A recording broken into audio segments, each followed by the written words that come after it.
इस वक्त मैं खड़ा हूँ राजधानी जयपुर के सी स्कीम में, और सी स्कीम के एक विभाग के ठीक सामने स्वायत्त शासन भवन है, जिसे कि स्वायत्त शासन विभाग यहाँ पर है, जिसे कि डीएलवी के नाम से भी जाना जाता है। आपके जहन में आ रहा होगा कि आखिर आज डीएलवी का क्या खुलासा हम लोग करने वाले हैं, क्योंकि आजकल इन्वेस्टिगेशन मीडिया और न्याय स्तंभ जहाँ खड़े हो जाते हैं तो वहीं कुछ ना कुछ खोद के ज़रूर लेके आते हैं। तो हम बात करेंगे राजधानी जयपुर नगर निगम में सफाई कर्मचारी की स्वैच्छिक सेवानिवृत्ति के बाद उसके पुत्र की नौकरी समझौते के आधार पर लगाई जाती है 1995 यानी कि 1995 में। तो सवाल ये है, ऐसा कोई नियम नहीं है और ऐसा कोई कानून नहीं है, क्योंकि साफ साफ भ्रष्टाचार इसको कहा जा सकता है। तो हमारे साथ इस पूरे मामले का खुलासा करने के लिए ब्यावर से वाल्मीकि समाज प्रतिनिधि मंडल ब्यावर के अध्यक्ष धनेंद्र तेजी हैं। वो काफ़ी दिनों से हमसे बात कर रहे थे, क्योंकि जब से हमने वाल्मीकि समाज का जनहित में मुद्दा उठाया इन्वेस्टिगेशन मीडिया और न्याय स्तंभ ने, तो कहीं धनेंद्र तेजी को एहसास हुआ कि अब उनकी जो आवाज़ है, उनकी जो पीड़ा है, वो कहीं ना कहीं होकर सिस्टम प्रशासन तक जाएगी। और मैं आपको बता दूं कि ये कोई पीड़ित नहीं है, लेकिन कानून के तहत कार्रवाई करने के लिए कानून परिवादी की आवश्यकता कानून को पड़ती है। इसलिए ये एक सामाजिक कार्यकर्ता हैं और समाज के हित में इन्होंने काफ़ी सारे पन्ने, काफ़ी सारी फाइलें खोदी और काफ़ी सारी इन्होंने मेहनत की। खुलासा भ्रष्टाचार का सामने आया, सवाल ये कंप्लेंट कार्रवाई की गई, लेकिन कार्रवाई विभाग की तरफ से कोई नहीं हुई। बात करेंगे धनेंद्र तेजी, आप बताएं क्या मामला है, कौन वो सफाई कर्मचारी है जिसने स्वैच्छिक सेवानिवृत्ति की, और कौन उसका पुत्र कौन है, कब उसकी नौकरी लगी, आपने नियम कहाँ से लिए, क्या आपने कार्रवाई की, और आपकी जो शिकायतों पर विभाग ने अभी तक क्या कार्रवाई की, पूरा मैटर खोल के बताओ। मामला 1995 का है। श्री नारायण पुत्र गोरू ब्यावर के निवासी हैं, जो कि नगर निगम जयपुर में सर्विस किया करते थे सफाई कर्मचारी पद के ऊपर। उन्होंने रिटायरमेंट लिया स्वैच्छिक और अपने पुत्र अशोक जोए को नौकरी दे दी, जबकि राजस्थान सरकार में ऐसे कहीं अधिनियम के अंदर कहीं ऐसे नियम नहीं है। मैंने सूचना का अधिकार से, डिपार्टमेंट से, डीएलवी से, नगर निगम से और स्थानीय निकाय विभाग अजमेर डीडीआर जिसे कहते हैं, उन सब से मैंने सूचना प्राप्त की। स्पष्ट उन्होंने मेरे को लिखित में आदेश दिया ऐसे कोई नियम नहीं है। फिर मैंने इसकी शुरुआत की, शिकायत की। शिकायत में इन्होंने मेरे साथ 2018 से लगा हुआ हूँ मैं, और अभी तक इस मामले का खुलासा नहीं कर पाया हूँ, जबकि नियमों के अंदर, कागजों के अंदर, पत्रावली के अंदर इसका खुलासा हो चुका है। लेकिन इस पर डायरेक्टर इस पर कार्रवाई करने के लिए अभी तक आमादा नहीं हुए हैं। मामला ये है था 1995 के अंदर कई लोग 500 मामले ऐसे हैं जो मेरे इस पत्रावली के अंदर खुलासा करेगी। और मामला पिताजी ने इस्तीफा दिया, पुत्र नौकरी लग गया, जबकि ऐसे कोई नियम नहीं है राजस्थान सरकार का। नियम कहाँ है कि ऐसा नियम नहीं है? आप बताओ, वो पन्ना निकालो इसमें से। एक पन्ना तो ये रहा साहब, एक सेकेंड। देखिए, राजस्थान सरकार कार्मिक कैटू विभाग का रजिस्टर्ड एक लेटर है। इसमें 22 क्या लिख रहा है, ये 2020 का है। जनवरी फरवरी इसमें कुछ दिख नहीं रहा हमको, क्योंकि सरकार की स्याही है तो इसी तरह से कि दिख नहीं रही है। इसमें धनेंद्र तेजी को पत्र लिखा है जय सिंह, संयुक्त शासन एवं राज्य लोक सूचना अधिकारी। ये साहब बोल रहे हैं कि सेवानिवृत्त होने तथा स्वेच्छा से सेवानिवृत्ति लेने के पश्चात सेवानिवृत्त व्यक्ति के स्थान पर उसके पुत्र को नौकरी देने का नियमों में कोई प्रावधान नहीं है। मतीस, मामला साफ है। ये पन्ना है, आप देखें, इसको स्क्रीन पर दिखाएं।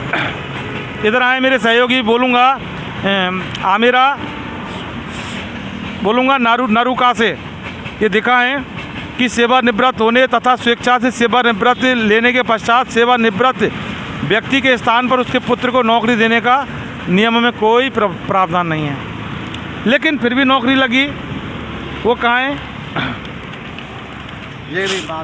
ये देखिए, ये क्या पन्ना कह रहा है, ये 9 मार्च 2023 का है।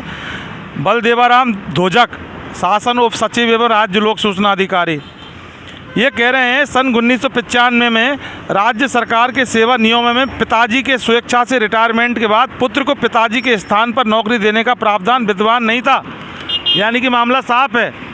उसके बाद अशोक जॉय की नौकरी लगी उसके पिता के स्थान पर, वो पन्ना बताएं।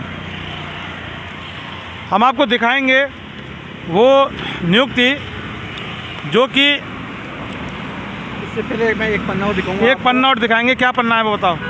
ये डीएलबी ने जांच करी थी और जांच के उपरांत उन्होंने ये कहा राजस्थान सरकार में ऐसे कोई नियम नहीं है जो पिताजी अपने पुत्र को नौकरी देते हुए इस्तीफा देने के बाद में। डीएलबी ने नगर परिषद ब्यावर को एक पत्र लिखा और इस पर कार्रवाई करने के लिए बुलाया। देखिए, आयुक्त नगर परिषद ब्यावर को उपनिदेशक प्रशासन ने लिखा है कि दिनांक 31/7/1995 में अशोक जॉय सफाई कर्मचारी पुत्र श्री नारायण की फर्जी नियुक्ति के संबंध में उपरोक्त विषयांतर लेख नियमों में शैक्षिक सेवानिवृत्ति के बाद पुत्र को नियुक्ति दिए जाने के नियमों में कोई प्रावधान नहीं है, अतः आप अपने स्तर पर आवश्यक नियमानुसार कार्रवाई करें। दीपेंद्र नरू का मामला साफ है। आपको लगता है अभी इसमें, अब ये बताओ कि वो पन्ना कहाँ है जहाँ सफाई कर्मचारी के पुत्र अशोक जॉय की नौकरी जो नियुक्ति दी गई थी, वो पत्र बताओ आप। ये देखिए, मामला बहुत गंभीर है और भ्रष्टाचार किस कदर नगर निगम प्रशासन में फैला है कि ना कोई कायदा, ना कोई कानून, ना कोई नियम।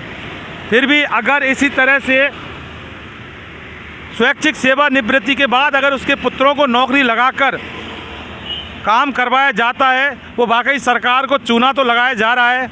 और कहीं ना कहीं होकर जो इस पूरे कार्यस्थानी में प्रशासन के अधिकारी और कर्मचारी और जो भी प्रशासनिक अधिकारी इन्वॉल्व है, उसके खिलाफ तुरंत प्रभाव से कार्रवाई करनी चाहिए सरकार को। अशोक जॉय के खिलाफ तो कार्रवाई होती रहेगी। आप बताएं वो पन्ना।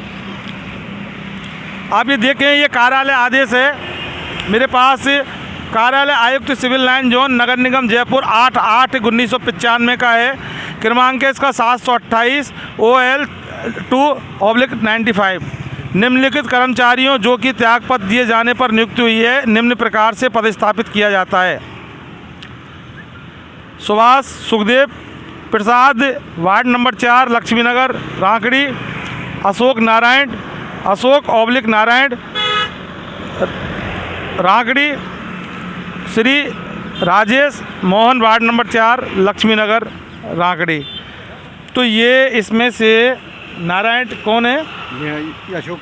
अशोक पुत्र है और नारायण इसके पिताजी हैं, और ये सुभाष भी है इसमें। ये कभी 500 मामले हैं, ये इस चीज़ का ये खुलासा कर रही है, यानी कि अशोक वाले मामले के बाद ये भी हैं। ये सब एक साथ। देखिए, इनकी पत्रावली अपने पास नहीं है, इसके बारे में बाद में बात करेंगे। ये दिखा दिया है, ये कार्यालय आदेश है, जबकि नियम भी साफ हैं और नियमों के पन्ने भी साफ हैं। अब आपने कहाँ इसके लिए कार्रवाई की, क्या कंप्लेंट की और क्या कार्रवाई हुई, आप बताएं थोड़ा सा। 5 मिनट क्लिप दी। मैंने सबसे पहले तो सूचना का अधिकार से ITA लगा के डिपार्टमेंट से सारी सूचना ली। सभी ने मेरे को मना कर दिया कि ऐसे कोई राजस्थान सरकार में ऐसे कोई नियम नहीं है। आपने शिकायत कहाँ की? मैंने शिकायत सबसे पहले की थी ब्यावर नगर परिषद के अंदर, फिर DDR अजमेर के अंदर। उसके बाद भी बात नहीं बनी तो फिर मैं यहाँ पे आया हूँ अपने DLB स्थानीय निकाय विभाग, स्वास्थ्य शासन विभाग, जहाँ मैंने 2018 के अंदर शिकायत की थी लिखित में। उसके बाद उन्होंने 2020 के अंदर जांच शुरू कर दी और जांच के अनुसार 1 से लेके 74 पन्ने तक, बिंदु संख्या 274 तक उन्होंने एक जांच रिपोर्ट बनाई है। उसके अंदर इन्होंने स्पष्ट बिंदु में 3 बार इनकी जांच हुई। जांच के अंदर नियमों के विरुद्ध बताया इस नौकरी को, नियमों के विपरीत डिप्टी डायरेक्टर और अपने ये क्या नाम है, विधि सलाहकार संजय माथुर, गोपाल दास जी और कविता मैडम और नरेंद्र जी वर्मा डिप्टी डायरेक्टर साहब, उन सब ने कमेटी में थे और इन्होंने इस नियुक्ति को गलत तरीके से बताया। अब मैंने इनको ये सवाल ये था, साहब आप इसको गलत नियुक्ति तो बता रहे हो, तो हटाओ उसको, इसको कब हटाओगे? सस्पेंड बर्खास्त कब करोगे? रिकवरी बर्खास्त। और इसमें अभी तक जितना भी पैसा इसका जमा है, LIC और CPF GPF, वो अभी तक आज दिनांक तक राजस्थान सरकार को चूना लगा रहा है हर महीने 40,000 रुपये का। जबकि ACB के अंदर भी शिकायत है, SCB के अंदर भी इन्होंने गोलमाल जवाब दे दिया है और उनको कह दिया हमने फाइल यहाँ से बंद कर दी। नसीबत ये ACB पे हम बाद में बात करेंगे। यानी कि फिर उसके बाद आपने कार्रवाई, आपने शिकायत की, उस पर कोई कार्रवाई नहीं हुई? अभी तक किसी प्रकार की कोई कार्रवाई नहीं हो रही है, क्योंकि मैं 2018 से यहाँ पे धक्के खा रहा हूँ। फुटबॉल की तरह इन्होंने मेरे को फुटबॉल बना दी है। ब्यावर नगर परिषद से जयपुर नगर निगम से अजमेर से सीधा ब्यावर, फिर वापस मेरे को फेंक देते हैं वापस DLB। कहाँ हमारे यहाँ पे अभी काम चल रहा है, हो रहा है ये। अब ये इसका खुलासा कब करेंगे? सरकार को ये चूना कब तक लगता रहेगा पता नहीं।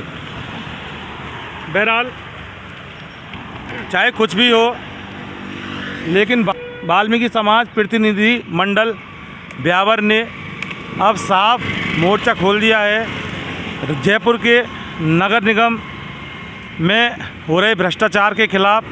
नारायण की सेवानिवृत्ति के बाद उसके पुत्र अशोक जॉय की नौकरी जिस कदर लगी है, वो हमने पूरे सबूतों के साथ, सरकारों के सिस्टम के आदेश के और जो इनके लेटर्स हैं उनके बिहाफ पर, ना तो कोई नियम है, लेकिन फिर भी अगर इस तरह से नौकरी 1995 से लगी हुई है और आज 2023 चल रहा है, मई निकल गया है, कितनी तनख्वाह में भर्ती हुई थी, आज कितनी तनख्वाह उसको मिल रही है, पूरा हिसाब किताब लगाया जाना चाहिए।